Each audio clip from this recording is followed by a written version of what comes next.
Hello friends, சூப்பரான குருமா பார்க்கலாங்களா? அதுவும் பூண்டு தட்டி போட்டு குருமா அப்படிங்கிற மாதிரி சொல்லுவாங்க. ஸோ கடாயில் வந்து 2 டேபிள் ஸ்பூன் எண்ணெய் ஊற்றிக்கோங்க.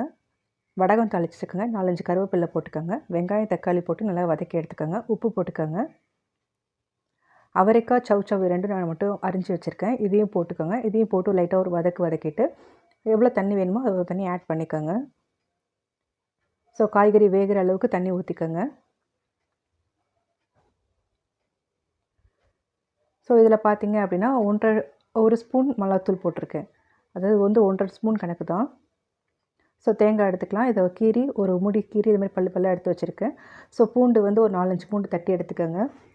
ஸோ காய்கறிலாம் வெந்ததுக்கப்புறம் இதில் வந்து தேங்காய் அரைச்சி வச்ச தேங்காய் ஊற்றிடலாம். பூண்டு தட்டி போட்டுனதை போட்டுடலாம்.